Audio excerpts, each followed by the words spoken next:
live at the Firehouse in downtown North Manchester, Indiana. It is Good Night with Christopher Blue, with our special guest, William Gay. I'm your co-host, Reverb, and here's your host, Christopher Blue. Hello, and welcome to Good Night with Christopher Blue. I'm Christopher Blue, and we have a wonderful show for you tonight. Tonight, we are speaking with he doesn't like to be called a life coach, but we'll get into that. Before we go, I need you to subscribe. There's a button right below this video. I need you to click it. We are on the road to 1,000 subscribers. So please be one of those things. So close. When we come back, William Gay. Oh, hello there. I just wanted to thank you for continuing to support the show.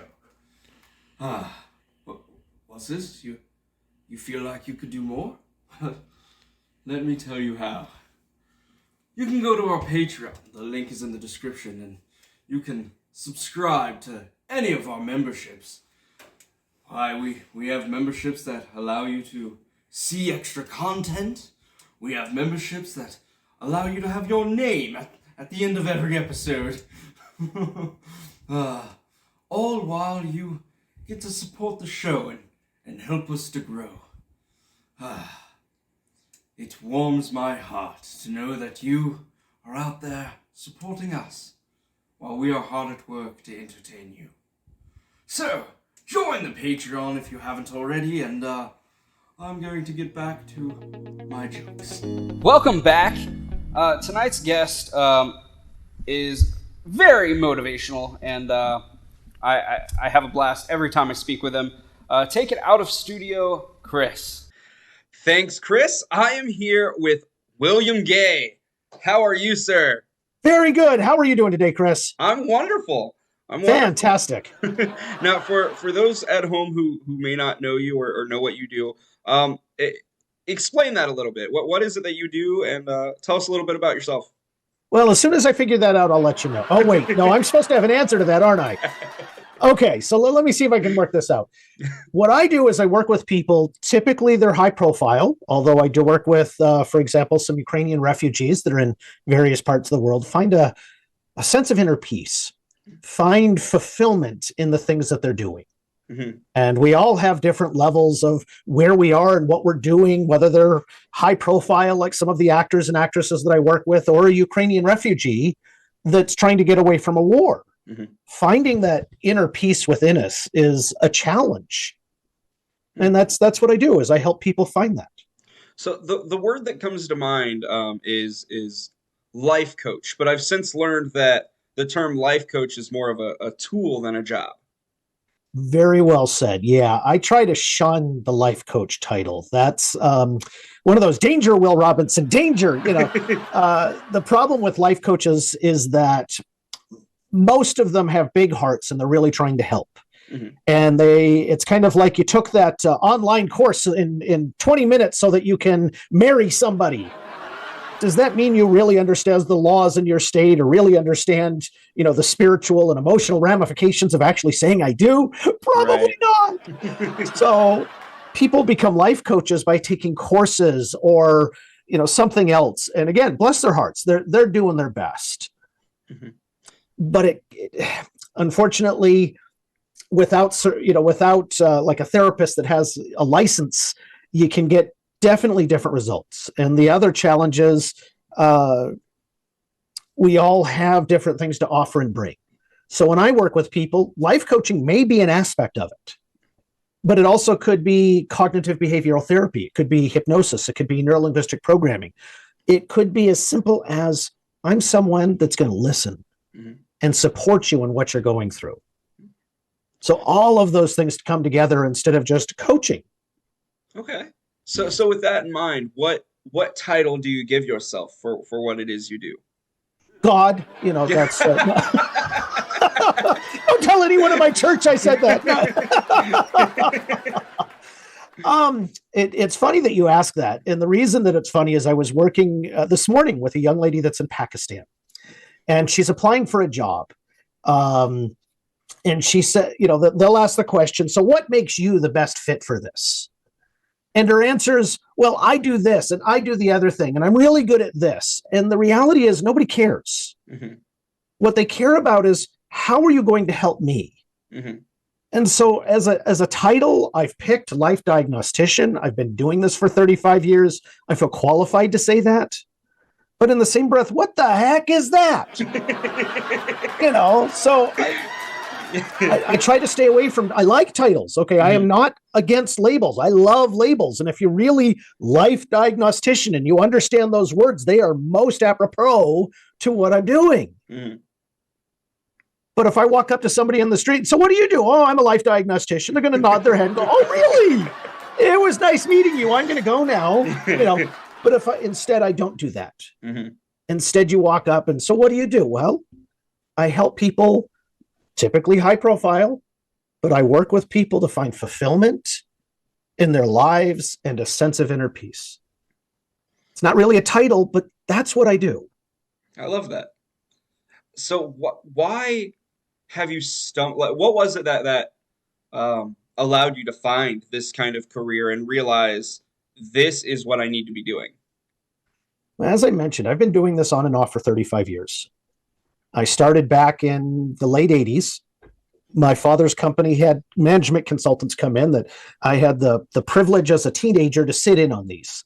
One of those weird things. Divorce happens. I ended up with dad, not by my choice, not parents' choice. And it wasn't even dad or mom. It was dad lived in the lake house and I wanted to live in the lake house. Yeah. It wasn't some great affinity for dad. I love my dad, but that's not what it was about. So he'd have these CEOs, he'd have chairmen of the board, he'd have these executives come to the house, plus these management consultants, these experts, leaders, to help guide the conversations. And I went, I want to do that.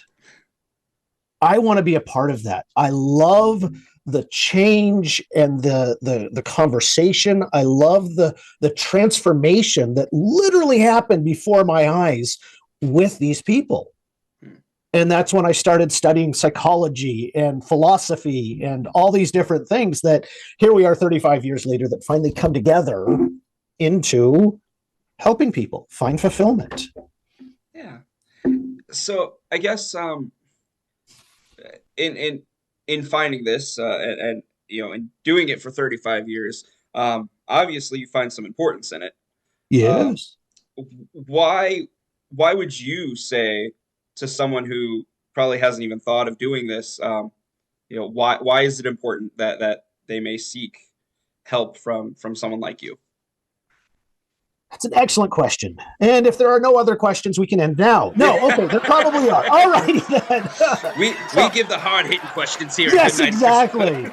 And the reality is, all kidding aside, it's not important. It's not important. The reality is, if you like your life, everything is perfect. You have the awesome relationship. You're making $100 million a year. Your career is just gangbusters. And you love who you are and wouldn't change a thing. You wouldn't lose weight. You wouldn't gain weight. None of that stuff. You know what? It's not important at all.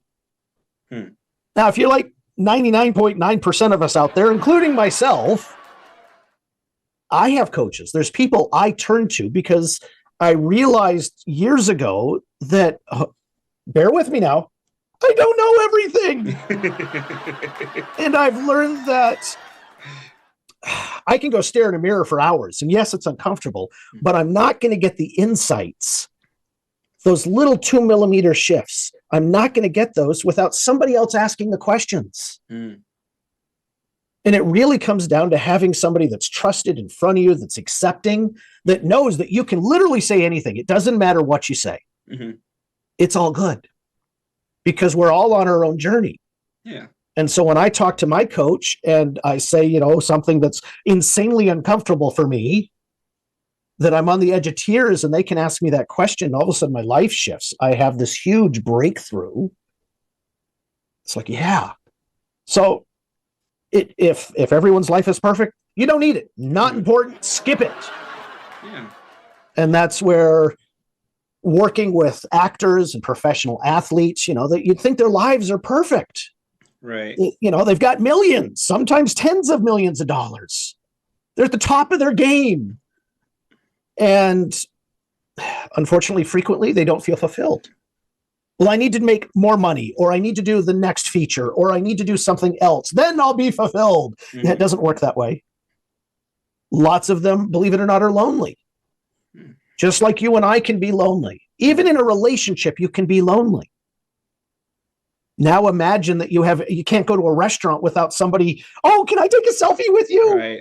And I don't blame them. I mean, that's kind of cool. Here's this famous person. But in the same breath, the famous person's going, I just came for dinner. I'm with my family. Would you go away? Kind of piss off. But you can't do that. Mm-hmm. Not a good person, at least. Right. So those are two of the big things, is feeling fulfilled, feeling lonely. It makes a difference to find that sense inside of us. Yeah. Lets us do better. A lot of what you're talking about is very like find your own peace, figure out your own emotions, and whatnot. And it kind of sounds a lot like when you tell someone, hey, maybe you should consider going to therapy. Uh-huh. Would you say that what you do is an addition to therapy? Would you say it's a substitute for therapy? Where would you kind of place what you do when comparing it to traditional therapy? So let me take that in stages. First, when we talk about suggesting somebody else needs therapy, something my grandfather used to say, a person convinced against their will is of the same opinion still. You can't tell anyone anything. Yeah. It falls on deaf ears. Mm-hmm. The other side of this is, so how can we help people realize that they could use a little extra, whatever that happens to be? And it comes from questions and helping them look at themselves and say, oh yeah, I guess I am doing this. I guess I am overeating, or we have a brilliant word today that we didn't have back in the 80s, which is triggered. Yeah. So when are we triggered? What's triggering us? Because the odds are whatever's triggering us isn't the real issue. Mm-hmm. So if I'm blowing up in road rage, if I'm blowing up because somebody insulted me or something like that, triggered, the reality is, how can I recognize, gee, that's me and not the other person? Mm-hmm. Because somebody can, I lived in Louisiana back in the early 90s, and I was called a redneck cracker. I think that was supposed to be an insult, but, but that's how I looked at it. It's like, are you insulting me? Yes. Okay. And then they had a chain of bad words. Terrific. What would you like me to do? Mm-hmm. So if I am triggered by being called a guy when I'm identifying as a woman, if I'm whatever it is, I'm black and somebody calls me a bad name. If I'm triggered by that, what is the point? But that's again, a level of self-awareness to stop and say, I'm hurt by that. Why? Yeah. Just because they're an idiot doesn't mean that I have to be hurt by this. Mm-hmm. And that brings us to what is it what I do versus a therapist? A therapist typically is working on the past. They're not necessarily supporting you in the future or even today. You typically, not all, but typically when you talk about cognitive behavioral therapy, what behaviors am I doing? How is that being interacted with the past and what I've been taught or decisions I've made to interact today?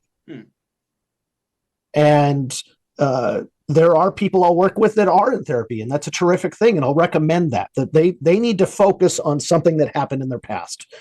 Maybe it's abuse, but as I use that word, because that can be a triggering word. Yeah. Let's be honest. Anything can be abused. Mom said, no, I can't have the hot chocolate. I threw a temper tantrum, and that stuck with me my whole life. Okay. To me on the outside, that's not abuse, but that doesn't mean that isn't having emotional ramifications on your life. So anything that still comes up after 6 months, it's time to talk to a therapist. If that makes sense. Yeah. And then, but if you're really looking to, skyrocket your success, if you're looking for miracles, that's when you turn to myself or somebody else that has experience and has done this a while, because intentionality, and we may even talk about the hot chocolate, but we're not going to spend months on it. It's probably like, 15 minutes, 20 minutes, and then we're going to move on from it and go on to other things. But I literally,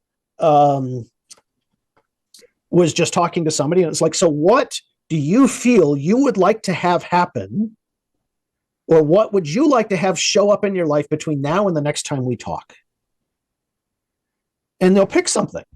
Mm-hmm. In one of my actors' case, he said, I'm looking for a new role. I want a call back, and we're meeting in 3 days. So it's kind of like, wow, okay, where's Harry Potter when you need him? You know? Since I don't have that, I rely on manifesting, and this is the spiritual side. He now has intentionality behind what he's doing. Mm-hmm. He's now looking for that. That if we hadn't asked the question in the first place, he may miss that opportunity, but he's not going to now because he's intentional and he's looking for it. Yeah. Wow. That's powerful stuff. William, I want to give you a moment to take the time to tell people where they can find you if they're interested in your services. Shout out your socials, shout out any projects you're working on. Well, for what I do, I only work with 6 to 10 people in a given year. So I don't do a website. I don't do social media posts. I am available on LinkedIn. Chris, you're welcome to give out my information. If somebody reaches out to you, I've got nothing to, conceal or anything else. You're welcome to give me my phone number, my email address. I'm here, happy to reach out to them. But the simplest way literally is William Gay on LinkedIn. And right. Every once in a while, when the spirit, leads me, I write an article about something. I post memes and other things, just encouragement and trying to get people to think for a minute. Yeah. How can I make my life better? Because if my life is better, everyone else's life is going to be better. And that's what I'm shooting for. That's the good stuff right there. I love it. I'll make sure the link to your LinkedIn is in the description down below. William, cool. Thank you so much for coming on. It's been such a great conversation. And this is now our second time talking. We spoke before the cameras were on, and it's always such a pleasure to talk to you. Chris, you're a rock star. I mean that sincerely. You are up to great things.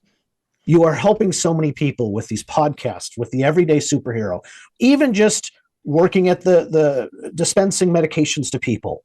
You matter, my friend. That is, thank you. Thank you for being you and doing the things that you're doing. I am sincerely grateful. Thank you. That means a lot. Thank you so much. Thank you. To close out the show, we take it back to me in the studio. Thanks, Chris. Well, that's our show. Thank you guys so much for liking, commenting, sharing, and subscribing. Don't forget subscribing. And subscribing. And subscribing. Subscribing. And subscribing. Subscribing. Don't forget to click that bell so you get notified whenever we upload new content. Until next time, good night, my sweet baby angels. I'll see you in the future.